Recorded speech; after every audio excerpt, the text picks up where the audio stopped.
In this set of notes, we're going to take a look at some of the really just basic principles of economics, and that is supply and demand. So we're going to take a look at what those are and sort of how they respond to different changes. Before later in the week, we'll look at how they interact with one another. So let's start off by figuring out a little bit of what these actually are. I think we're all pretty familiar with the concept of supply and demand. So let's start with demand. First off, when we think about demand or the quantity demanded, economists are talking about the amount of a good or service that consumers are willing and able to buy at a specific price. Right? Willing and able to buy at a specific price. So, you might want something, but if you're not willing and able to buy it at the price it's listed, then you would say you're not demanding that. The law of demand in regards to economics is pretty simple. As price goes up, the quantity demanded goes down. And that should make sense, right? As something gets more expensive, fewer and fewer people are willing and able to buy it. All right? So we're going to use kind of a really simple example from the textbook here of tacos. So here is a demand graph or demand chart. And you can see that demand is relatively low when the price is high. We have at $3, the demand is only 1, right? So saying, hey, if a taco is $3, then only 1 is going to be eaten in a week, perhaps, at that price. But as the price goes down, the demand goes up, right? So in this case, if you drop the price to $1, then the demand is at 9. If you drop it to 50 cents, the demand goes up to 11, right? So as price goes up, quantity demanded goes down. Or if you think about it the other way, as price goes down, quantity demanded goes up. Now, what can cause demand to change? And so in this, we're talking about more than just price, okay? So on that line we just saw, if you change the price, the quantity demanded will go up or down based on the price change. But what can change total demand, right? What can cause there to be more demand for a product or less demand for a product besides just price? Well, one is changes in income, right? If people start making more money, the overall demand for products might go up, right? If you make less money, the overall demand is likely to go down. Change in taste or preferences. Some things kind of go in style and out of style. In the 60s, there was a pretty high demand for bell bottoms.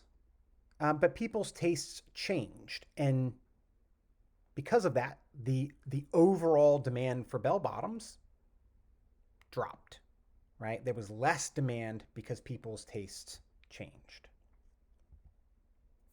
Changes in the price of substitute goods. Right? So if there's something else that is close to what you're thinking about buying, if that substitute good is cheaper, then the overall demand for your product would probably drop. So we take tacos, for example. If the price of burritos goes down, then more people might buy burritos. And so the demand for tacos will drop. If the price of burritos goes up, then people are going to say, hey, you know what? The taco's a better deal. Then the demand for tacos is going to go up. Changes in complementary goods. And so with this, we're talking about if you have something that goes along with another product. Okay. So an example might be the demand for printer ink. Okay? The demand for printer ink might go up if printers become more affordable. Right? All of a sudden, people can buy more printers because they're more affordable. Well, that's also going to lead to a rise in the demand for printer ink. Okay?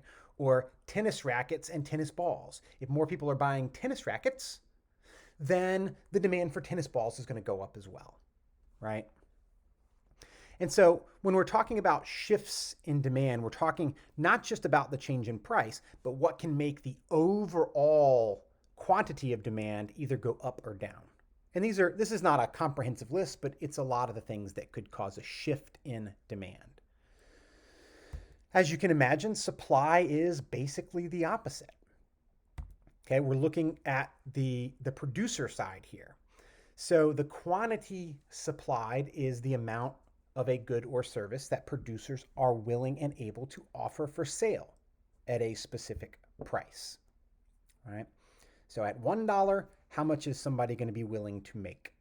At $5, how much they're going to be willing to make? And the law of supply says that as prices go up for a good, the quantity supplied goes up as well, which makes sense. If you can make more money off of it, you're more likely to supply more of it.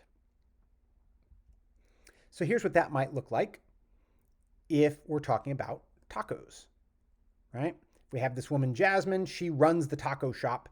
At 50 cents, Jasmine's willing to make and sell 250 tacos.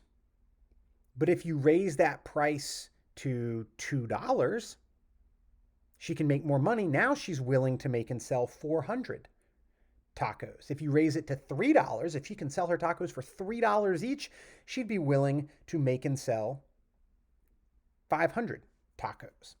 So as price goes up, you can make more money. People are generally more willing to offer more of it.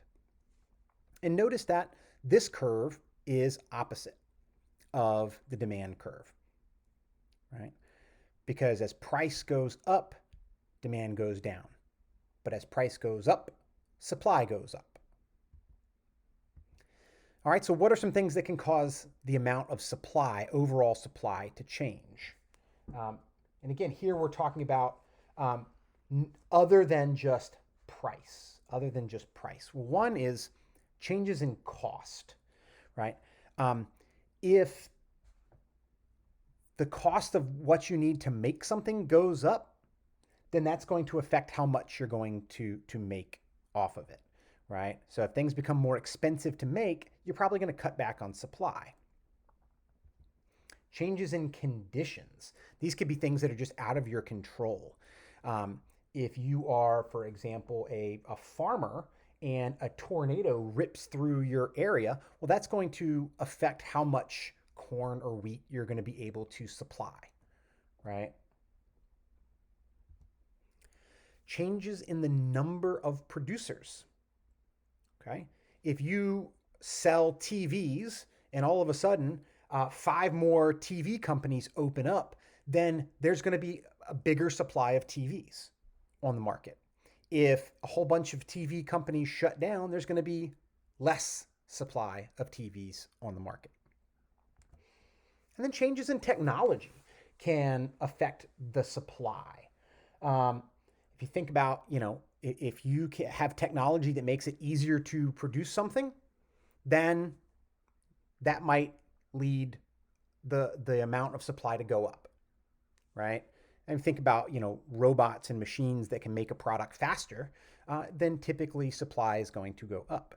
And so again, we're looking at overall shifts here, right? These are some things that could cause the overall supply to go up or the overall supply to go down. Now, in the set of notes that goes along with this, there is another page that has a couple of concept review questions that I'd like you to answer before you have me check those.